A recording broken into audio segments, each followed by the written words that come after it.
Hello friends, today I am going to talk about a writer who is called the American Shakespeare. Yes, I am talking about William Faulkner, who is one of the most outstanding American novelists. Faulkner received Nobel Prize for Literature in 1949 and the National Book Award in 1950. He is the third American writer to be honored with the highest prize in literature. His two novels, The Fable and The Reverse, won the Pulitzer Prize in Fiction. Faulkner, as a novelist, is unparalleled and remarkable. What makes him remarkable is that his novels have a rare amalgamation of modernistic techniques and traditional values.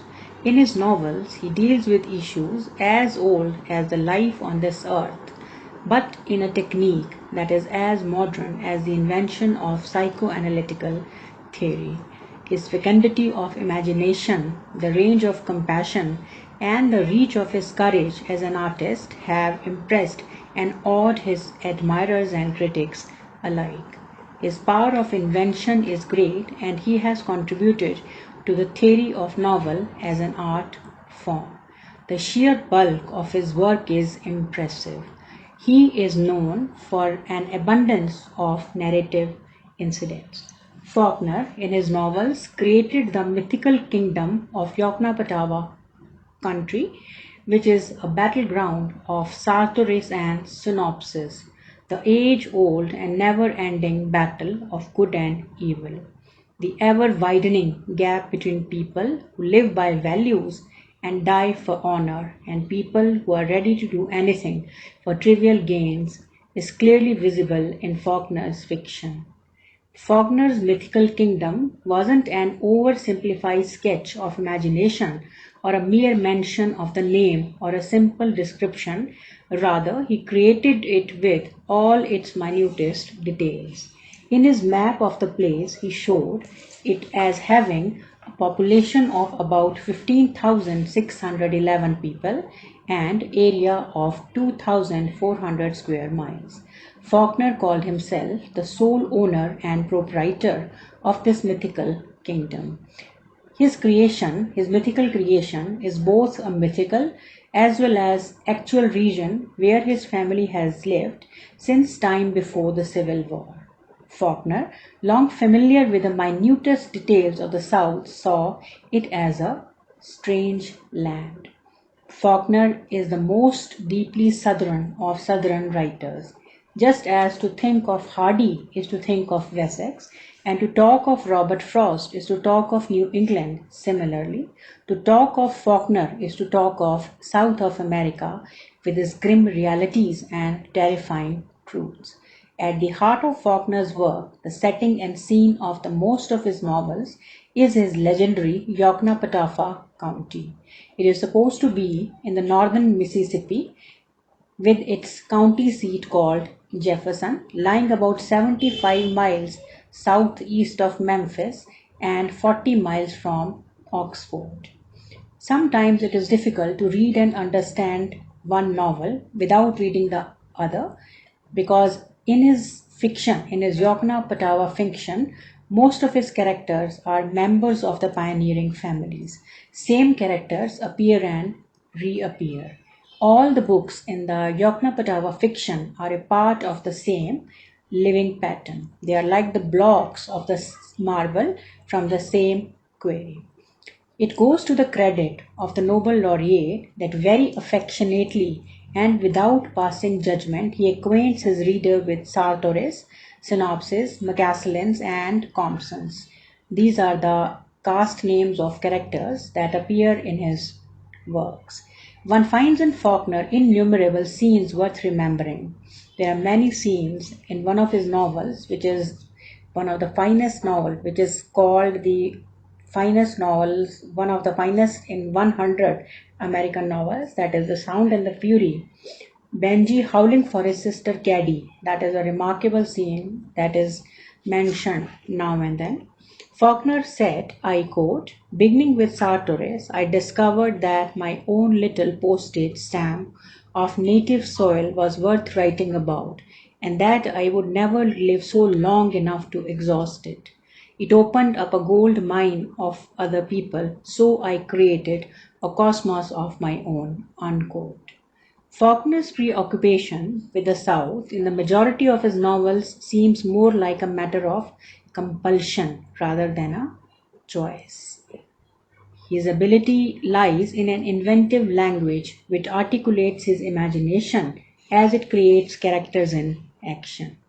In a period when the very word Negro has been replaced by the word black because Negro is a white invention to stereotype darkly pigmented people so that they could be conveniently used as a cheap labor source, his views cannot be accepted as the idiocentric imaginations of an ineffectual writer. However, it is very interesting to see that Faulkner didn't start his career as a novelist. He began his career as a poet. He wrote many poems, and 14 of his derivative poems appeared in a weekly student newspaper, The Mississippi, from October 1919 to May 21. His first published volume was a collection of 19 lyrics. But none of his collections caught the attention or appreciation. His first novel, Soldier's Pay, which was published in 1926, and his second novel, Mosquitoes, which was published in 1927, showed some interest of creativity and it was appreciated by people. And it is considered one of major literary achievements of Faulkner. It is in these novels that Faulkner seems to have discovered himself, but it was in Sartorius, which was written in 1929, that Faulkner discovered his own genius. The novel is an uncritical commentary of the Sartorius family legend, fetched down to the new generation, centered in the young boy named Sartorius. The novel was the foundation for the construction of the famous Yoknapatawpha sub. In Faulkner's fiction, one sees, among other things, the contrast between the old and the new, and the pressure created upon various individuals by crumbling of the past and the shift from the past to the present. Reading Faulkner, one feels involved in a history of torment, suffering, and anguish, but also of endurance, dedication, and love. In his novels, one finds how the institutionalization of rigid social and religious codes have abolished natural human relations and created antagonist responses among men. He presents picture of modern man who is stripped of all enduring values and is lost. Just like Hemingway, man has lost his primitive sense of belongingness to a creative natural order because he views existence as a chaos rather than custom. The picture of modern Adam that emerges from some of Faulkner's major novels is part of the epic image of man formed by characters Stephen Dedalus and Leopard Bloom in Joyce's Ulysses. Faulkner, in his one novel after the other, has shown the disastrous effects of loveless ties. His novels explore in depths the root cause of all dissatisfaction, unhappiness, and neurosis. Although Faulkner has no formal knowledge of psychoanalytical theory, yet his understanding of the depth of the human heart, mind, and soul is immense, and it is clearly evident in his novels. Faulkner said, I quote, I listen to voices and when I put down what the voices says, it is right. Sometimes I don't like what they say, but I do not change it. Unquote. Faulkner stressed the need of unbridled and unconditional love amongst people of a family and an extraordinary sense of compassion and tolerance in people living in community with different races and classes. The lack of love within a family is one of the major causes of disintegration of society. In a society when everything around is crumbling, there is loss of faith and lack of concern. Only fine human relationships whether they are among the family members or amongst the members of community or society, can pave way for happy and harmonious living.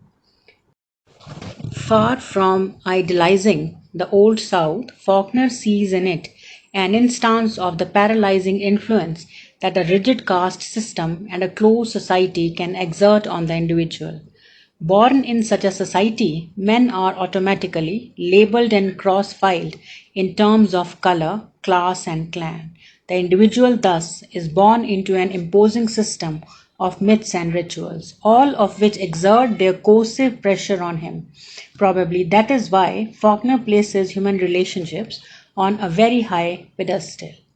Faulkner is one of the finest storytellers, along with Conrad, Kafka, Lawrence, and Hemingway. His four remarkable books, The Sound and the Fury, As I Lay Dying, Light in August, and Absalom, Absalom, are generally considered the most powerful and innovative of 20th century novels, while several others, like Century, The Hamlet, Go Down Moses, are of equally great status.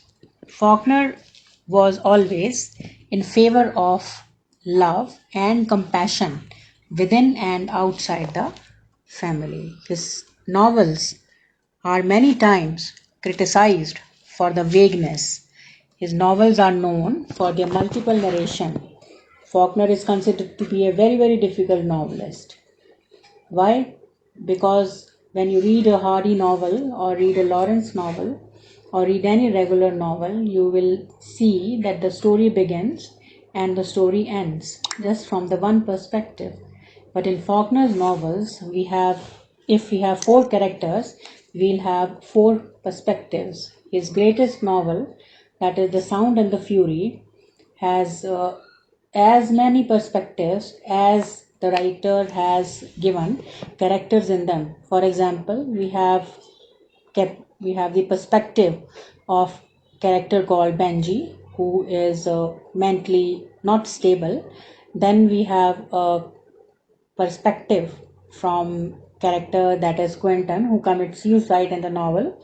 Then we have the perspective of Jason, who is considered to be a very, very cunning and mechanical kind of a human being. And then we have the perspective of the helper of the house.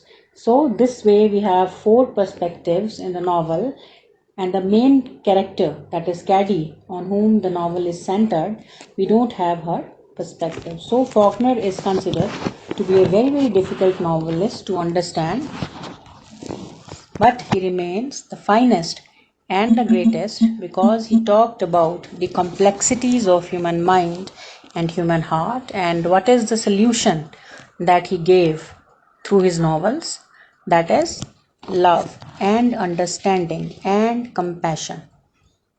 Thank you.